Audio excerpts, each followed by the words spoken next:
Yeah, just go. Okay. We already got one to the left here. So we are walking around New York City. And I said we should do some kind of challenge where we see how many people we can spot who have zero situational awareness, who have their head down, who are buried in their phone, or else they're, of course, that woman right there in that cafe right there. That woman across the street. She actually has her head up for a second. Since I'm in New York, I don't have a gun on me because, as everybody knows, it's not a gun-friendly place, but I do have my titanium tactical pen, and that is the weapon now that I flew with when I was coming here in case, heaven forbid, something happens, which, again, it is New York. Let's see, should we go around the block here? Or we should probably go straight, because it's not really crowded right now, so we're not going to see a whole lot of people. That's the thing. I'm actually surprised. It's like the most I've seen people have their heads up and everything while I've been here. We need to go to like a park or somewhere where everybody's reliable. Yeah. Go to a park and you see everybody who's supposed to be watching their children, and everybody has their heads buried in their phones. It's always crazy to me because what was that bank robber? I think it was John Dillick who said, "Why do you rob banks? Because that's where the money is." Well, if you're some sicko trying to snatch a child, where are you gonna go? To the park, because that's where the kids are. Which is why when I'm at the park, I do not have my head down, and I'm always scanning and watching the kids, because they're kids and they disappear fast. I mean, not from criminals, but you always seem to lose them as they're skedaddling around. I am seriously impressed for once in my life. Well, there's a couple people up there, but still, all right, that guy's, you know, he doesn't have anything in his hand, he's just looking at the ground. But like usually when people are coming at me, everybody's got their head buried in their phone and they're almost bumping into me, hitting my shoulder. Just fine, because I'm a calm, level-headed human being, but you do that to the wrong nutso, and it's gonna be a very bad day. Who knows, maybe we got mugged or robbed. That'll add some excitement. I'm gonna get to whip out my tactical pen and put it to use.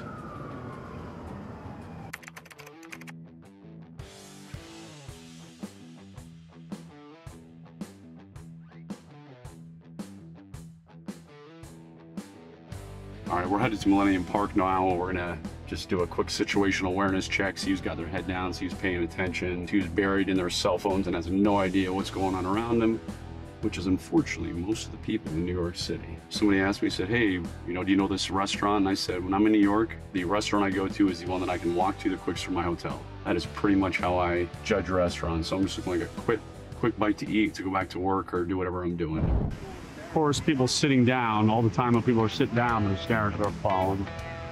Again, this place is more crowded, there's more people here. If I was in a less crowded place, i.e. Baltimore City, Chicago, where maybe it's later in the evening and you don't have a ton of people around, I would not be doing that. Then again, if it's later in the evening in most inner city Chicago and inner city Baltimore, I would not be there. I remember I can say that because I lived there for several years while my wife was in law school. So I know the real truth, the facts, how corrupt most police officers are there. I saw several drug deals going down when I lived there. One was my neighbor, so I made friends with him. You want to be on good terms if your neighbor's a drug dealer. And then other was the paper guy. So this was years ago. I don't even know if they do anymore. But on many of the street corners in Baltimore, there's a guy with his papers. And, you know, he's handing out papers to people come by or people drive up in the car. And he gives them, the guy in the car gives them money, he gives them the paper. I saw many drug deals that way where the guy, I would watch him, because I became friends with one of the paper guys, watch him put drugs inside one of the papers and give it to the guy, which is cliche, but that's how he did it. It worked. And the cops just, they were on the payroll, many of them. I knew an ex-Baltimore City cop who got out because of that. He was one of the good guys, basically told me, if you're gonna stay there beyond 5 years, you have to become corrupt. That's the only way to survive. 5 years or less, you can be still a good cop in Baltimore City, and that's why he got out.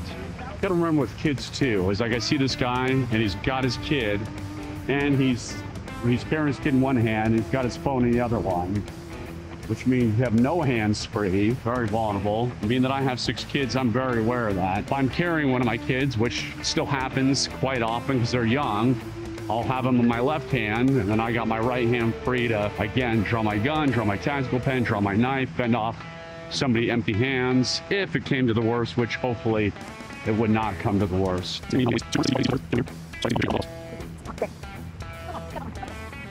So backpacks, great way to take somebody down. You just go behind, obviously grab them by the backpack, drag them to the ground because they have no way to go. Of course, only if the criminal attacking you happen to have a backpack, you can use that to your advantage.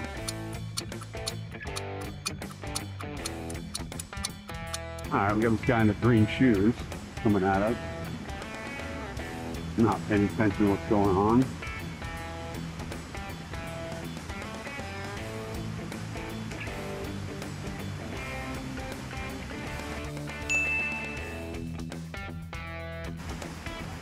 She had her head down, but now it's kind of up. Like when you walk, I always tell my kids, move with a purpose, walk with a purpose. If a criminal's chasing you, you don't want to have your head down, walking like there's some vulnerable, easy victim. You want to exude some confidence. That one was not doing that. She looked very sheepish.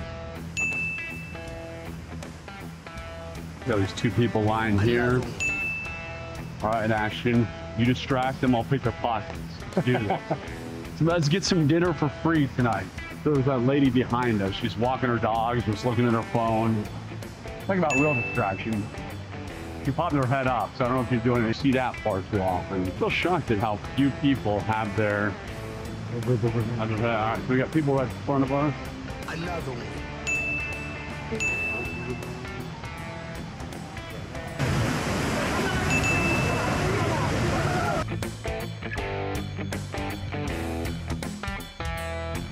So there you have it. Ton of people with their head down.